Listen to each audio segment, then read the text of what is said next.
आप लोगों ने बाहर मुल्क जाना है, डिग्री टेस्ट करवानी है, कैसे करवाएं? आप वर्क वीज़ा पर जा रहे हैं, आप एम्प्लॉय वीज़ा पर जा रहे हैं, आप स्टडी वीज़ा पर जा रहे हैं किसी भी कंट्री के लिए, Azerbaijan, Europe side, Spain side, any other country, Dubai. कैसे आप अपनी डिग्री को अटेस्ट करवाएंगे? कहाँ जाना है? एजेंट से रब्ता करें, किस तरह जाएं, हमें अपॉइंटमेंट कैसे मिलेगी? आईबीसीसी पहले जाएं या फिर मोफा पहले जाएं या एम्बेसी पहले जाएं? कहाँ हमने जाना होगा? कैसे हमें डॉलर्स मिलेंगे? इस सब टॉपिक पे हम इन वीडियोस में बात करने वाले हैं। चलते हैं अपने पहले टॉपिक की तरफ कि आप सबसे पहले अटेस्ट किस इदारे से करवाएंगे। जो पहला इदारा है आईबीसीसी, ठीक है, फुल फॉर्म वगैरह और लोगो आपको यहाँ पे दिख रहा होगा। आईबीसीसी वो इदारा है जहाँ पे आपने सबसे पहले जाके अटेस्ट करवाना है। अटेस्टेशन का प्रोसेस क्या होगा? हमें किसी एजेंट से रब्ता करना पड़ेगा या खुद जाना पड़ेगा? हमें उसके लिए क्या करना पड़ेगा? आपने अगर आईबीसीसी से अटेस्ट करवानी है अपनी सनद, तो उससे पहले आपको मुताल्लिका जो बोर्ड है, मीन्स के आप पंजाब बोर्ड से कर रहे हैं, फेडरल बोर्ड से कर रहे हैं, कराची बोर्ड से कर रहे हैं, किस बोर्ड से आपने इंटर या मैट्रिक किया है, सेकेंडरी एजुकेशन या इंटरमीडिएट कहाँ से की है आपने, वहां उस बोर्ड में जाना है। फॉर एग्जाम्पल मैं एग्जाम्पल लेता हूं फेडरल बोर्ड की। फेडरल बोर्ड की ऑफिस से मैंने अपना अटेस्ट करवाना था, मीन्स के प्रोसेस करना था मैंने अपनी अटेस्टेशन का, तो मैं गया था सबसे पहले फेडरल बोर्ड के ऑफिस में। पहला स्टेज जो है आपने डॉक्यूमेंट अटेस्ट करवाने हैं, उसके लिए पहला स्टेज जो है 12वीं की या 10वीं की सनद जो भी आपने टेस्ट करवानी है, उसको लेके जाना है आपने फेडरल बोर्ड के ऑफिस में वेरीफाई करवाने के लिए। जरूरी नहीं फेडरल बोर्ड, जो आपका मुताल्लिका बोर्ड है वहां पे आपको जाना पड़ेगा। मेरा फेडरल बोर्ड था, इस वजह से मैं वहां की मिसाल दे रहा हूं। मैं अपनी सनद लेकर गया, मैंने उनको बोला इसको वेरीफाई कर दीजिए। उन्होंने मेरी सनद को वेरीफाई किया। वेरीफाई करने का जो फेडरल बोर्ड में प्रोसेस होता है वो कुछ इस तरह से है कि आप उनको सनद देते हैं। आजकल तो मॉनिटर्स आ गए हैं, वहां पे आपको खुद ही वेरिफिकेशन के लिए चालान जनरेट करना होता है और उसको इजी प्रोसेस है। जब आप मॉनिटर को देखेंगे वहां पे वेरिफिकेशन का ऑप्शन होता है, आपको डेटा एंटर करना होता है, वो आपको चालान आपके नाम का देता है एंड देन आपको वो चालान साथ ही बैंक में, अगर फेडरल बोर्ड के साथ बैंक है या उनके अपने बंदे भी होते हैं एजेंट्स, वहां पे आपने उस चालान को जमा करवाना है। चालान को जमा करवाने के बाद वो वापस लेके आना। चालान नंबर उसी मॉनिटर में ऐड करते हैं। मॉनिटर में जब ऐड करते हैं, अक्सर मॉनिटर नहीं भी होता तो फिजिकली वर्कर्स बैठे होते हैं उनके, तो मैं मॉनिटर का बता रहा हूँ क्योंकि आजकल सब जगह मॉनिटर यूज हो रहे हैं। तो मॉनिटर में जब आप चालान नंबर डालते हैं तो वो आपको आपका वेरिफिकेशन सर्टिफिकेट निकाल के देता है। डिग्री नहीं, वेरिफिकेशन सर्टिफिकेट निकाल के देता है एक अलहदा से। डिग्री की तरह ही दिखता है वो, आपका सब डेटा उस पर होता है, लेकिन उस पर लिखा होता है वेरिफिकेशन, ठीक है, बड़े बड़े लफ्जों में, जहां पे कायदे आजम बने होते हैं ना वहां पे। तो वो वेरिफिकेशन लेके जानी होती है आपने आईबीसीसी के ऑफिस में। अब वहां पर जाके आपने कैसे अपॉइंटमेंट लेनी है? पहले यूं होता था कि कोई भी चला जाता था और वहां पे अपॉइंटमेंट ले लेता था। अपॉइंटमेंट से मुराद, मैंने अगर कुछ सालों पहले करवाना होता था, मैं जाता था अपने डायरेक्ट डॉक्यूमेंट्स लेके, वो मुझे या तो उसी वक्त या एक हफ्ता, 2 दिन, 4 दिन, 1 महीना जैसे पॉसिबल होता था वो मुझे टाइम पीरियड देते थे कि आपने अभी डॉक्यूमेंट्स जमा करवाए, आप इतने टाइम बाद आके ले जाएं। बट अभी सॉफ्टवेयर का दौर है भाई, किधर जी रहे हो? अभी आपने क्या करना होता है, आईबीसीसी के पोर्टल पे जाना होता है।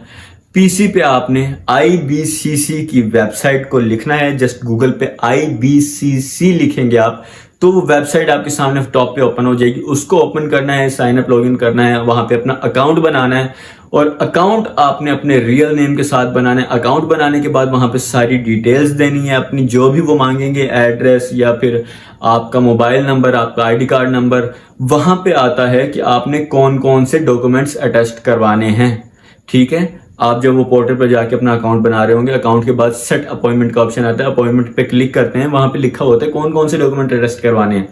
जब वो वहां पे आप एंटर करते हैं कि हमने ये डॉक्यूमेंट अटेस्ट करने हैं, वो साथ ही एक चालान जनरेट करता है। साइट्स पे ऑप्शन आ जाते हैं, सब डेटा वो जमा करने के बाद साइट पे ऑप्शंस आ जाते हैं जनरेट चालान का या प्रिंट चालान का। वहां से आपने प्रिंट चालान पे क्लिक करके उसके बाद चालान को सेव करना है, उसको प्रिंट करवाना है और उसके साथ ही एक अपॉइंटमेंट प्रिंट का भी ऑप्शन आ रहा होता है और वो अपॉइंटमेंट प्रिंट आपने लाजमी करवाना है जहां से चालान प्रिंट का आ रहा होता है। वैसे तो आईबीसीसी के ऑफिस के बाहर काफी एजेंट्स बैठे होते हैं जो 500 रुपए में आपको करके देते हैं ये सब कुछ, बट 500 रुपए देने से अच्छा है भाई एक सब्सक्राइब का बटन दबाओ और मेरे इस पूरी वीडियो को गौर से सुन लो, ठीक है। 500 देने की जरूरत नहीं है, अकाउंट को, मेरे वीडियो को गौर से देखो, आगे 500 भी बच जाएंगे। तो उसके बाद आपने अपॉइंटमेंट जैसी प्रिंट हो जाएगी, तकरीबन 1 महीने का टाइम लेते हैं वो। 1 महीने की अपॉइंटमेंट आपको मिलेगी 1 महीने बाद की, आई थिंक सो, मेरे को इतना ही मिला था। तो 1 महीने बाद की जब आपको अपॉइंटमेंट मिलती है, उस तारीख को आपने वहां पर पहुंचना होता है, उस वेरिफिकेशन को लेके जो आपने अपने मुतालिका बोर्ड से ली होती है, और अपनी ओरिजिनल सनद को लेके। और अक्सर लोगों को ये तजस्सुस रहता है कि भाई वो ओरिजिनल को करेंगे या उस वेरिफिकेशन को करेंगे या फोटोकॉपी को करेंगे। ब्रदर, जो आपकी ओरिजिनल सनद है ना, वो उसके पीछे अपना कोड लगाएंगे, उसके पीछे अपनी स्टैंप लगाएंगे। सब कुछ ओरिजिनल पे ही होता है। मोफा पे जाएंगे आप, IBCC पे जाएंगे आप, कहीं भी जाएंगे, अटेस्टेशन आपकी ओरिजिनल की बैक साइड पे ही होगी। नोट कर लें इस बात को। जस्ट आपने वेरिफिकेशन वहां पे लेके जानी है, वो खुद रख लेते हैं।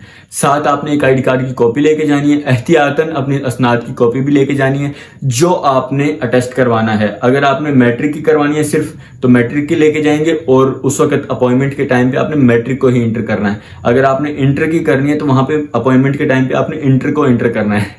इंटर को इंटर करने में इंटरमीडिएट की सनद को इंटर करना है उस डेटा में। थोड़े बहुत पढ़े लिखे बंदे हो ना यार, मीन्स कि मैं अब ये भी नहीं कि एक एक खोल के बताऊं कि भाई यहाँ से आपने A दबाना है, B दबाना है, IBCC टाइप करना है और यहाँ से आपको ये अपॉइंटमेंट मिलेगा। इस तरह के चक्कर भी नहीं है भाई, थोड़े बहुत पढ़े लिखे बंदे हो आप लोग, इंटर मैट्रिक कर लिया, इतना तो पता ही होगा कि अपॉइंटमेंट कैसे सेट करनी है। वो कोई औखा काम नहीं है, नहीं तो मैं उसकी वही वीडियो बना देना।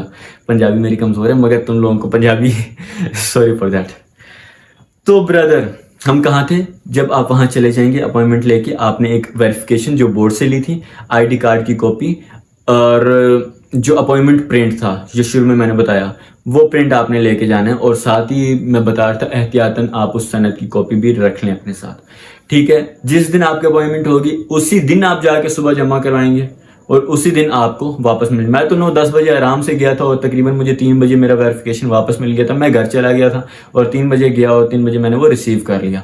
कोई इशू वाली बात नहीं थी। यहाँ पे अपनी IBCC का सेक्शन खत्म होता है, ठीक है। अपॉइंटमेंट ली, पहले फेडरल बोर्ड गए, फेडरल बोर्ड से वेरिफिकेशन करवाई, वेरिफिकेशन करवाने के बाद अपॉइंटमेंट ली IBCC के लिए। ऑनलाइन IBCC पोर्टल पर जाके वहां पे लॉगिन किया, साइन इन किया, ओरिजिनल डेटा के साथ। लोकल डेटा नहीं देना, सब कुछ ओरिजिनल देना है वहां पे, क्योंकि ये फ्यूचर का सवाल होता है, ठीक है। ये सब कुछ करने के बाद IBCC में जाना है, अपॉइंटमेंट सेट हो गई। वहां पे आपने वेरिफिकेशन वो खुद रख लेते हैं, एक ID कार्ड की आपकी कॉपी रख लेते हैं, बस जो आपकी ओरिजिनल सनद है उसके पीछे अपनी स्टैंप लगा देते हैं, अपना एक बार कोड लगा देते हैं, QR कोड कहते हैं, बॉक्स जो होता है कोड वाला, वो लगा देते हैं उसके पीछे। और यहाँ पे IBCC की आपका काम खत्म हो जाता है। वैसे ये तकरीबन 2-3 घंटे का ही काम होता है। जस्ट जो प्रॉब्लम वाली बात है वो होती है वहां पर, कहां पर, अपॉइंटमेंट वाले प्रोसेस में, ठीक है। वहां पे एजेंट्स बैठे हुए होते हैं। अगर आपको 500 देने का दिल कर रहा है तो इस वीडियो को स्किप करो और जाके एजेंट से करवा लो। अगर नहीं दिल कर रहा, नीचे सब्सक्राइब का बटन है, वहां पे क्लिक करो। भाई आपके 500 रुपये बचवा रहा हूँ, ठीक है। आपने सब्सक्राइब लाजमी करना है, पूरी वीडियो देखनी है, IBCC का पूरा खेल आपको इसमें समझ आ जाएगा, ठीक है। वैसे वीडियो एंड हो चुकी है, तो अगले सेक्शन की तरफ चलते हैं। और ये साथ ही मेरी एक और वीडियो आएगी, IBCC के बाद आपने कहाँ जाना है, ठीक है, उसको भी आपने लाजमी देखना है। ओके, मिलते हैं नेक्स्ट वीडियो में।